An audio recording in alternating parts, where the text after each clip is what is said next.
guys, it's the Captain here on Andertons TV, and today I'm joined by the wonderful David from Universal Audio. And why are you here, Mr. David? I am here to show off our new product, Aux. Aux. The amp top box. Well, I know a little bit about this, but I'm sure you can do probably a better job of explaining to these guys what it is. Why is it called an Aux, and what does it do? Why is it called Aux? I think it's just a cool name we came up with, ultimately. Fine. Yeah. This is not an acronym for anything. It's not an acronym. The Aux. I mean, an Aux, I guess, actually is a, we'll say, domesticated bull. Okay. So maybe it's controlled. It's sort of, it's been... Nice try. Well, let's move on into what it just does. So Aux basically gets inserted into your signal chain. The speaker out from your amplifier goes right into the aux and then out into your speaker. And basically it's designed to allow you to just get everything you could ever possibly want to get out of your tube amp. Yeah. So first off, what that means is it's a best-in-class reactive load box. Yeah. So in other words, I'm plugged into this VibraKing amp right now, which at 8 will rip your head off, which we can kind of show, right? We'll turn it all the way up.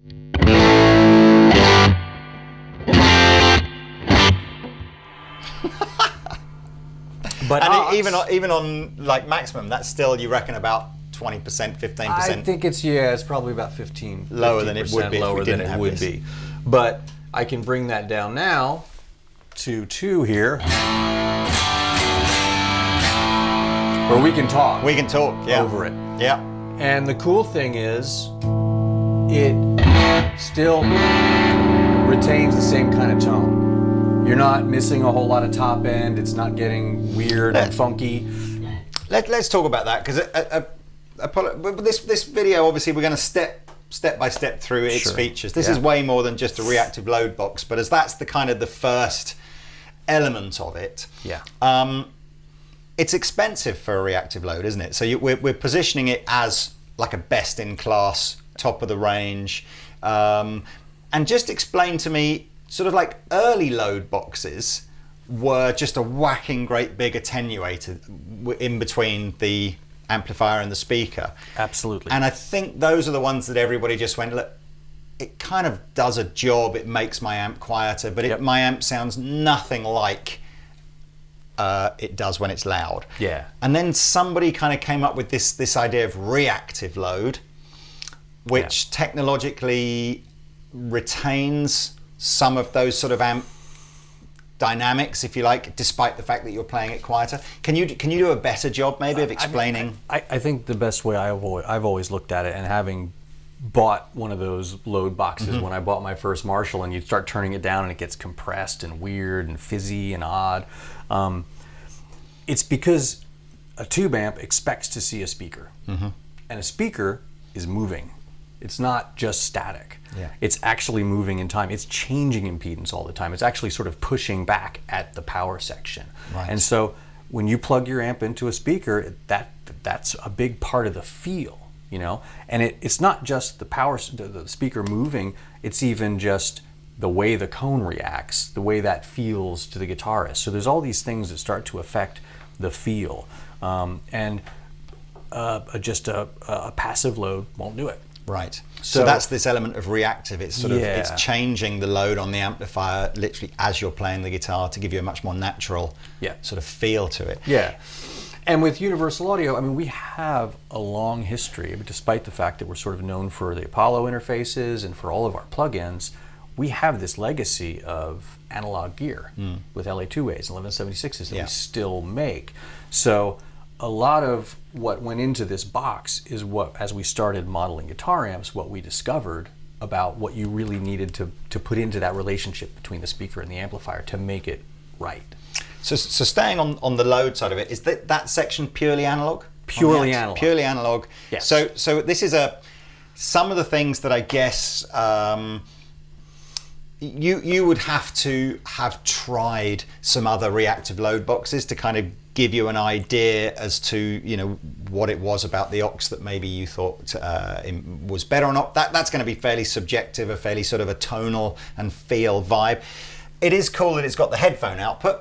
That's not a particularly common feature on a Load box. Yeah. So, you know, if you just, this could potentially be a very expensive way for you to take your really loud and amazing, you know, 100-watt Marshall amplifier and run it through headphones.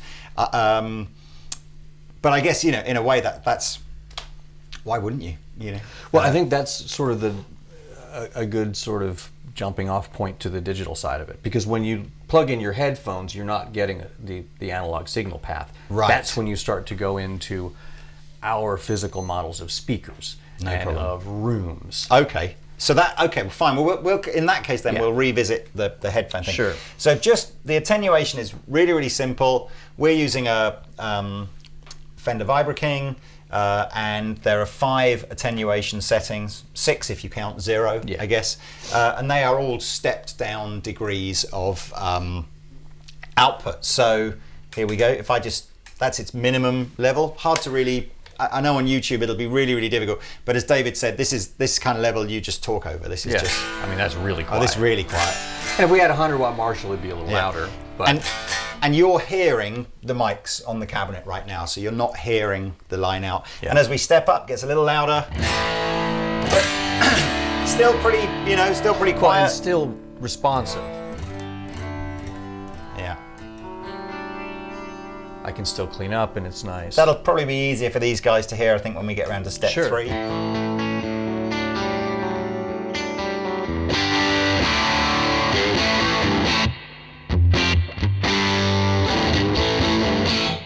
That's my experience of Load boxes, is the fizziness that comes in when you get quiet, and just this sense that it really doesn't sound like the amp loud. Quiet, if that makes sense. It's just, but this is pretty cool. Number 4 is the, you know, let's just see how loud this goes.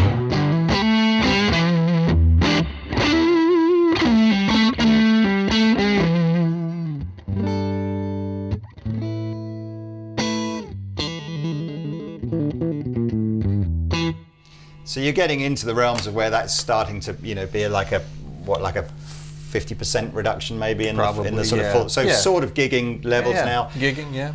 Of course, all the controls on the amp still work. If you've got a Load box, it's you know, everything on here. You know, you can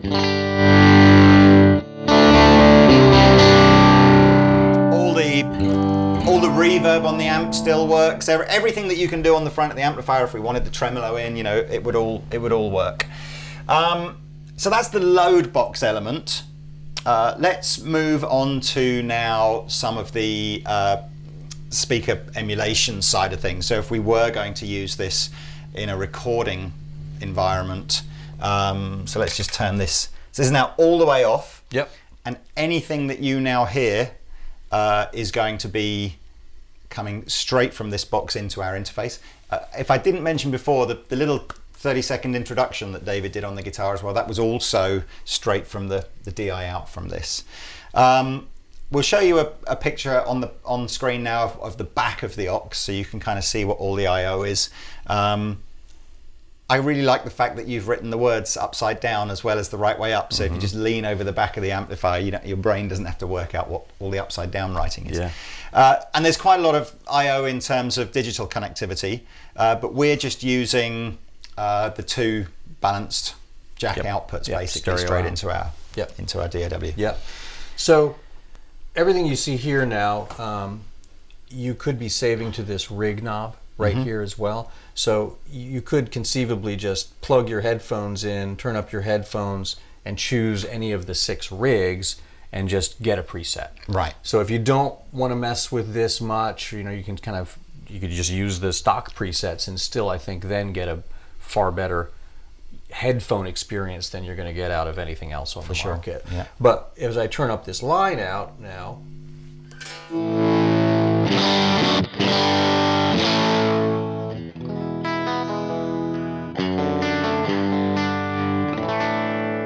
so now with this Vibra King, we don't have this exact same cabinet, but I brought up model of sort of a Vibrolux style cabinet with two 10-inch speakers and mic'd up with similar mics. Yeah. So, and it would just be 1,000,000% clear for you guys. You're now no longer hearing this. You're just hearing. You're no longer hearing the mics on the front of the cabinet. There's no noise coming out of this in the room. What we're hearing now is a little speaker, a powered speaker in front of us. So, and I should also point out as well that this very beautiful piece of red sticky tape on the front here that says RIG is just because this is a prototype, and I'm guessing you'll just see the words RIG nicely screen printed underneath. Yeah. So we've connected it to an iPad. Is that wirelessly connected? I wasn't really looking. This is connected Wi-Fi. Right. But we could have aux. connected it to a laptop or a regular computer or whatever, and we'd see the same thing. Yep. And RIG is really simple, isn't it? You've got some cabinets, you've got some microphones, and you've got some sort of room ambience and ambient effects that you can add in. Yes. Not millions though, are there? So do you want to sort of take us through, what you can kind of do on the cabinet side of things? It's 17 different guitar cabinets, and I guess the difference here is these are not like impulse responses. So a lot of what's on the market these days in terms of load, reactive load boxes or passive load boxes, people are using with impulse responses. Yeah. And so this is a physical model of a speaker. Yeah. So it's the way Universal Audio has done it with Neve preamps and Fairchilds and things, and so it's actually dynamic. We're actually calling it dynamic speaker modeling because as you push the speaker harder, it will respond like a speaker. You'll get cone breakup. Yeah. You'll get cone cry, where you actually start to hear harmonics there on particular notes. So you simply won't get that from an impulse response. And this was the bit. So the impulse response thing has become. I'm confessing now, I'm no way an impulse response kind of expert. I just see more and more products that talk about using an impulse response cabinet emulation, and I think the sort of the kind of the history almost of that is those very early cabinet emulations, when Line 6 did Pod and all that kind of stuff, were an entirely digital EQ based representation, if you like, of how they thought a cabinet maybe affected the sound. Impulse responses are kind of still really EQ based, but it's quite clever in that you can actually kind of take a real speaker and put a microphone in front of it and capture the way that kind of EQ, the way it affects the tone of an amplifier. But it's still fundamentally sort of EQ based, and it's still, as you mentioned, it's not like a moving target, is it? It's very much, it's the sound of a speaker being pushed in a certain way that you then add to your guitar amp sound. So this is kind of like almost like a super duper version of the earlier software in a way, isn't it? It's almost modeling of so that everything from a speaker being driven very gently to a speaker being pushed to the point where it's going to fall out the front of its chassis is all reproduced through digital emulation. So it's not impulse responses. So you can't load impulse responses into this. It's just its own thing. Yeah, you could choose, instead of a microphone on either of these outputs, a DI, and get just a direct signal out, and then you can use all your impulse responses. Oh, okay, so you could use this with another IR. Absolutely. If you felt, okay. Yes. So look, I love how, I think UAD stuff always has nailed the graphical kind of interface. So I'm just literally scrolling through different cabs. Did you say there were 17 of them? Yeah, if you look, if you pull up, if you hit cabinet here. Oh, I see. And then it pops up as a, right. You can actually flip through all the different cabinets. Cool. And now, there's going to be a cabinet for every kind of situation. I'm not a big fan in these kind of demos of just randomly picking stuff, because the chances are we're just as likely to get something that sounds bad as that sounds good. Yeah. But you get what else potentially on a Fender, if we said let's go with a 212 or a 112 or something that's a little bit, because we had it on a 210 emulation before. Why don't we go for something entirely different? All right. Because it shows, I think, some of the tonal variations. This is a model of an AC30. style And this cabinet. is, you can choose whether you've got 50 watt speakers or 100 watt speakers, can you?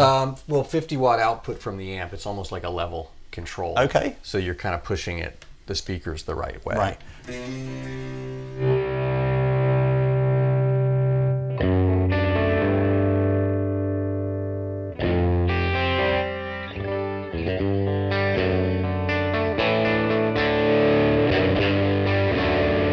And actually, I think it feels like these speakers sort of compress more. I'm backing off on the volume because they're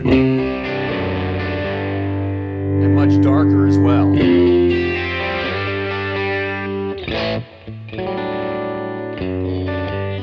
And since you brought up a preset, actually, it brought up a bunch of effects and EQ on everything. So I'm going to pull those off right now so you just hear the cabinet. And it changed the microphones to a model of a 121 we get onto and a condenser. But yeah, we get onto.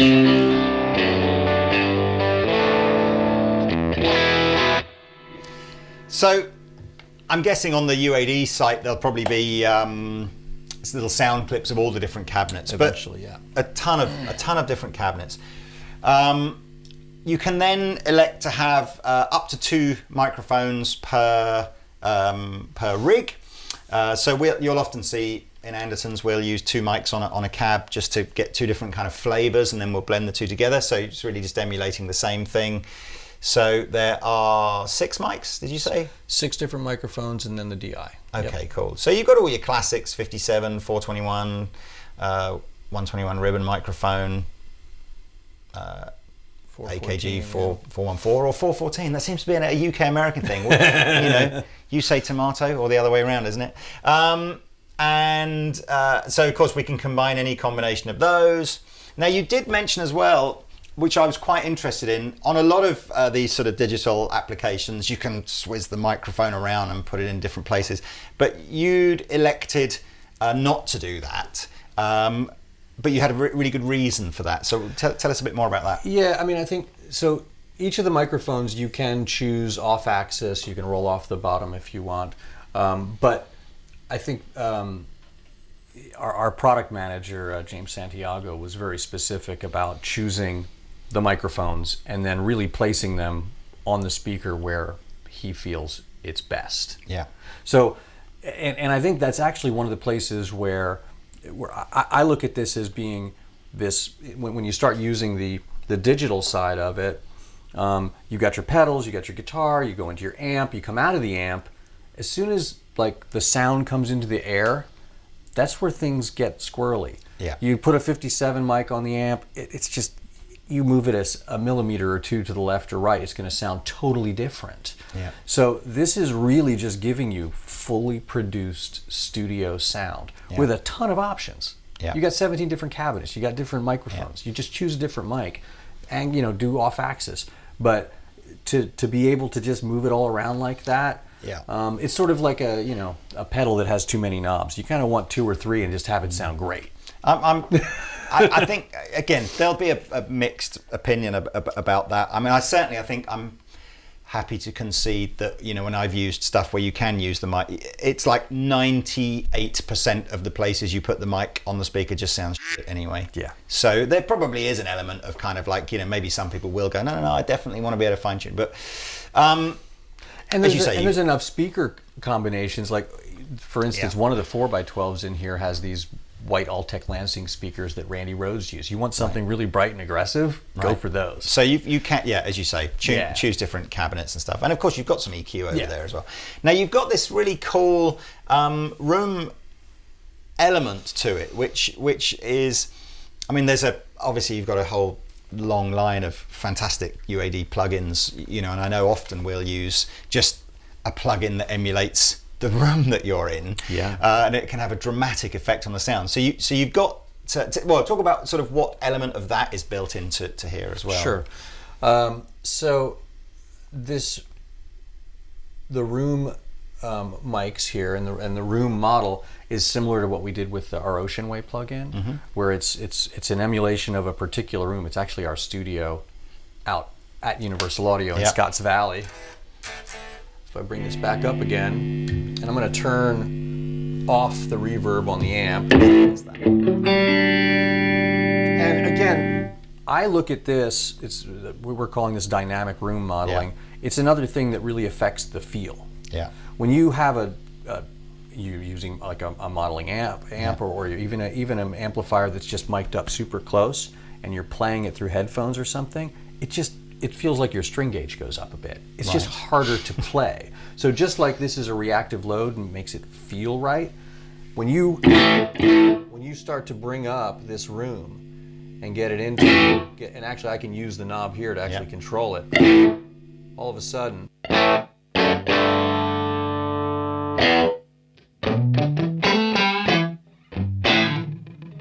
so it's not spinny really and sort of more. There's more it's life not really to it. reverb, is it? It's No. that sort of almost like a slapbacky, fuller kind of thing going on, rather than necessarily traditional reverb. Yeah, and I can grab a condenser, stereo condenser mic. You'll hear it a little more. It's actually kind of cool to just mute these mics and hear the room mic. Just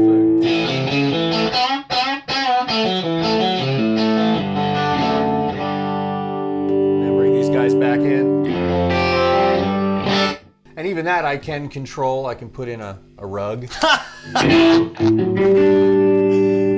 And again, it's almost... Have you got a selection of rugs? Yeah, exactly. Like, deep shag, orange, green.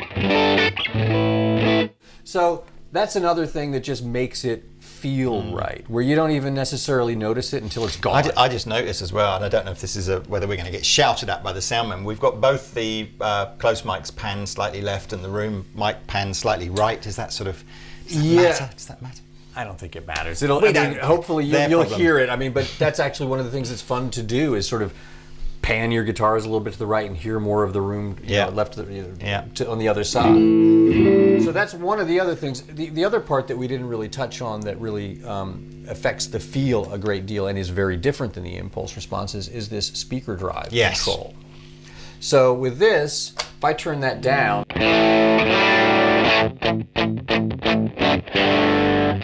trying to sort of emphasize it to hear it, not just feel it, but it's like a newer speaker. Yes. You're getting less of the cone drive as well.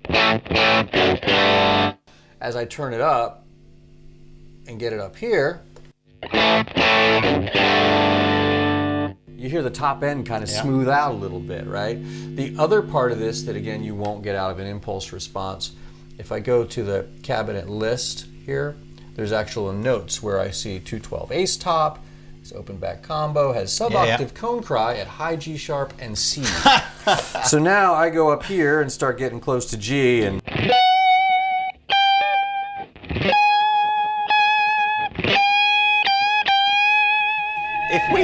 If we go back to the Vibrolux 212 and see where that, because the cone cry thing is really bizarre. It's like buses. We do 5 years worth of videos and we never talk about it. Now we're going to do 2 cone cry videos back to back. And the reason we went and got this Vibra King from the store was Pete and I shot a video on this about 2 weeks ago, and maybe you'll see a little clip of it inserted here.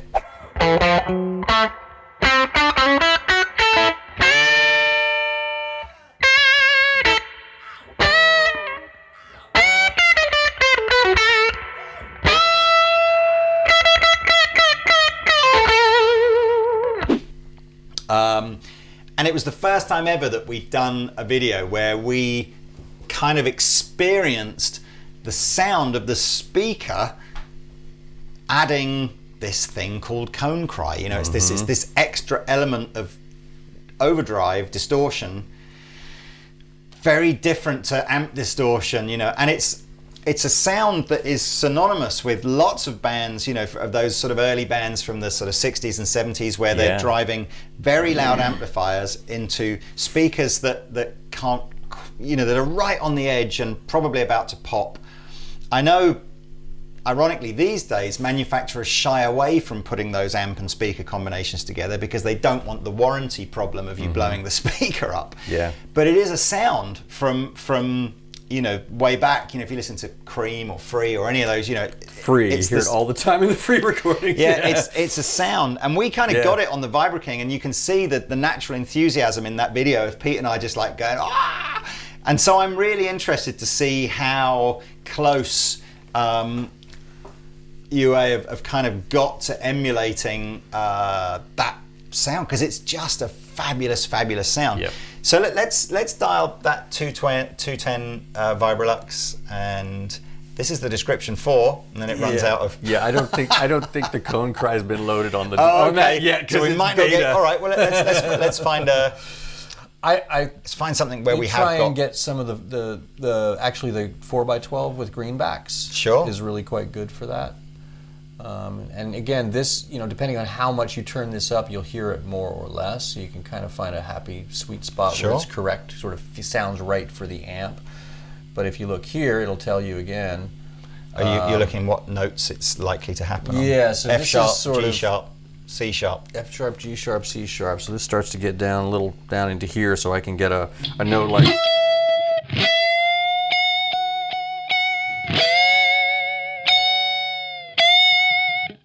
It doesn't really feel right until you start cranking this up, right? Put it on the fat setting. Yeah.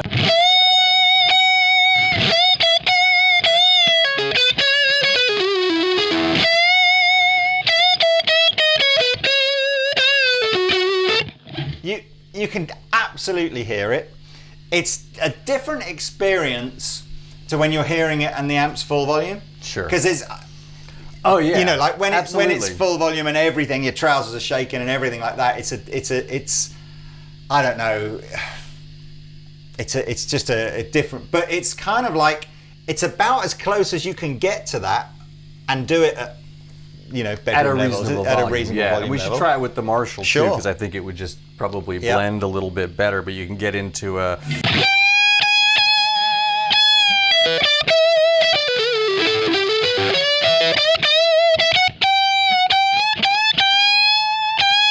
Gotta hear it passing there, right?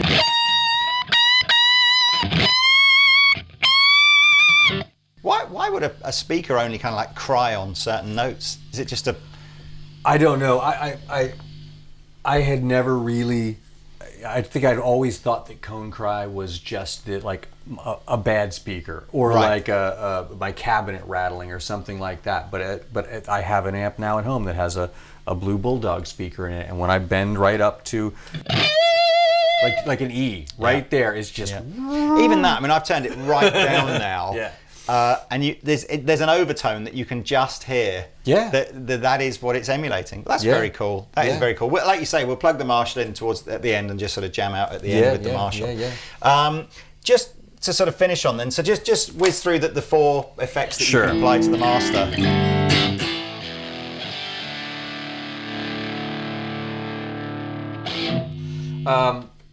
If you're worried about the noise, by the way, all we're getting is it's because we're sitting right in front of the amplifier. Yeah, it's the the amp's same wound thing. up If we turn that up, there's so that little hum. and this guitar is, we're sitting very close to the amplifier, and even as David moves around, the noise goes away. So it's just, if you were sat further away, we wouldn't have that problem. Yeah.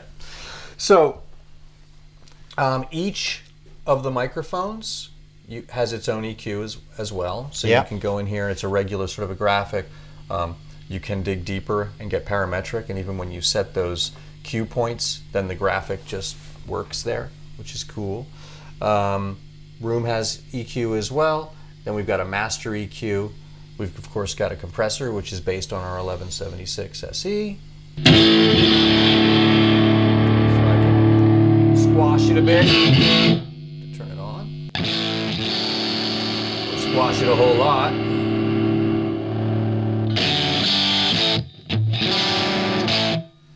So I have a compressor there. I've completely forgotten that we're hearing this through a speaker cabinet, like a PA cabinet on the floor down here as well. It's very, very authentic. Yeah, no, it just, and it feels right, where you just forget.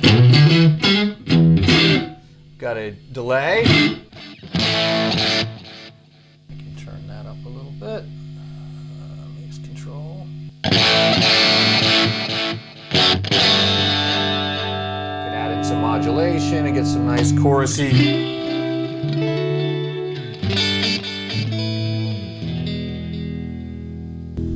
And then, of course, because we are known for this, we have our model of a plate reverb as well. So with that, I can get a nice...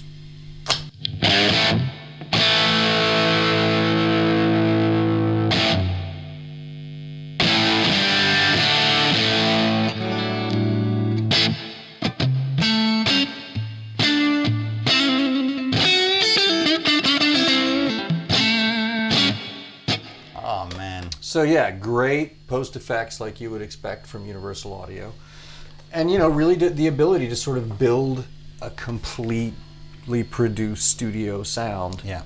Just everything after the speaker out. Yeah. No need to have a great sounding room, a great mic collection, any of that. And that's so to really sort of summarize again, and we'll whiz over to the Marsh in a second. We've got top of the range reactive load box for that you can use to just literally make your amp quieter. Yeah. So that it can work in the situation you want it to work in. We've got again first class kind of modeling of speakers, so not impulse responses, modeling of speakers, which enables you then to use the aux either as a pure studio tool, so you can just have it with your amplifier, DI straight into your recording console or interface or whatever, or as like a blended live thing where you're using the attenuation, so that on stage you can still hear what you're doing, but you're giving the sound guy a completely mastered and processed look. That's exactly how I want it to sound, please. Yeah. Thank you very much. Absolutely, yep. There were a couple of other, but the USB connectivity on the back, and I'm trying to think what else there was. Is anything? The USB is really just to update. Right. To update it. It has digital out. It has, which is stereo out. It has stereo balanced outs as well. Yeah. And that's really mostly it. It's a speaker in, speaker out. It's pretty straightforward. And it looks cool. It kind of looks a bit like an old-fashioned piece of analog equipment that you'd stick on top of your amplifier. I know there's a lot of, just purely and simply visually, people shy away from products like Kemper and Axe-Fx, just purely and simply because it looks like too technological. Well, there's no LCD screens. Yeah. If you want to get in and edit some presets, you can do it, and then not turn this on at all, and just hit the rig knob, and everything that we were just hearing here, you're going to get in stereo from your headphone. So again, just to recap, iPad, is it Android as well, or just iOS or Windows? I think it eventually will be Android. I'm not sure though. Yeah.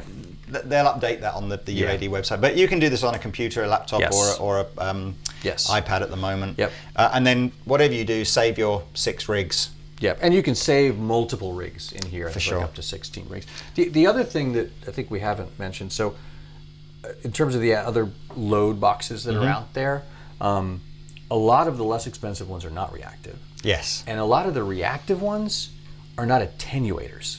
Yes. So that's a big, I think, difference here too. And part of what you're paying for is this is off right now. Yeah. But I can still turn it on. Sure. Whereas most of the other attenuators that people are using with IRs, you can't mic up your cat amp. No, for sure. I mean, I know.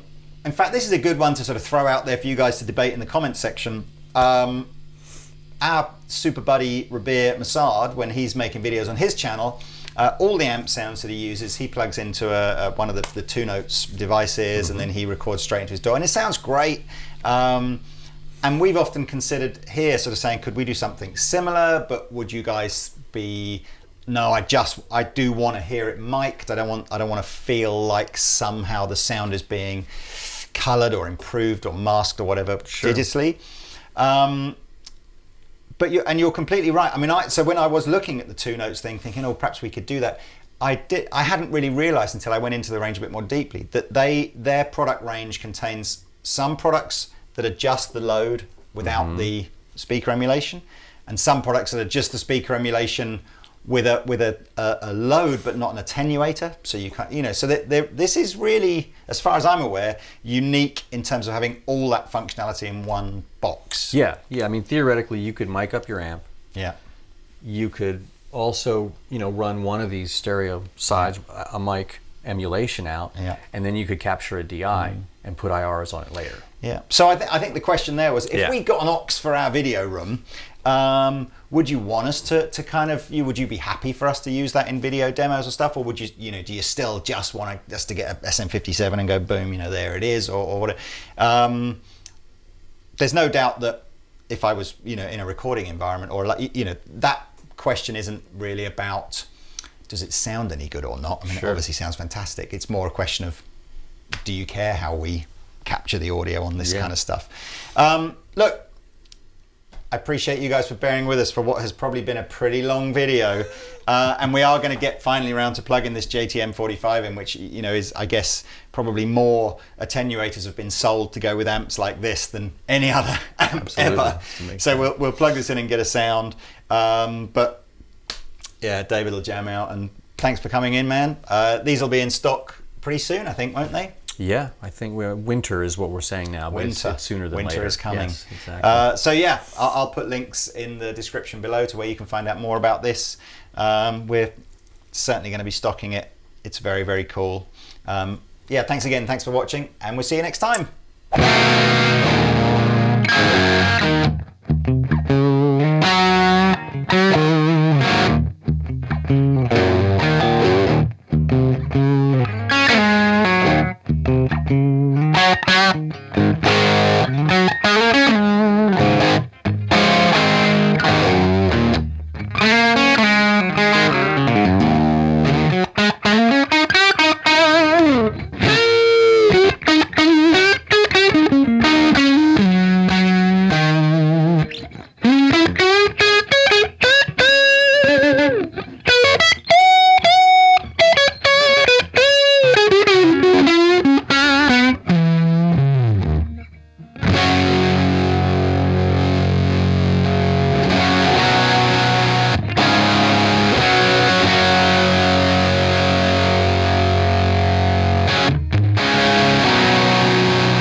Right with your guitar.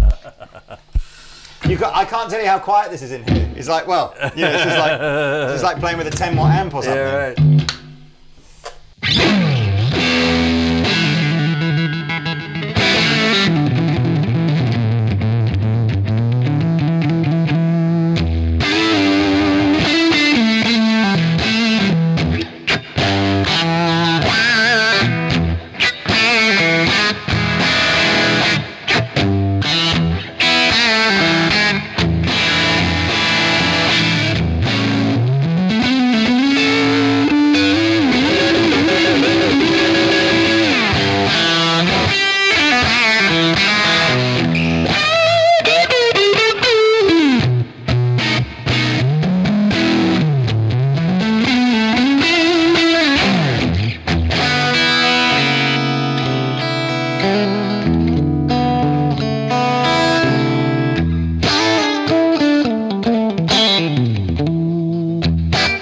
Hey everybody, thanks for watching the Andertons Guitar YouTube channel. If you're a drummer or a keyboard player or interested in music technology, you might find one of our other channels interesting, and I'll put details of those in the description below. If you want to find out more about the products we've just featured, please click here. If you'd like to buy a t-shirt like this, please click here. If you want to watch another video on our guitar channel, click down here. And to subscribe to our guitar channel, click here. Thanks again for watching, and we'll see you next time.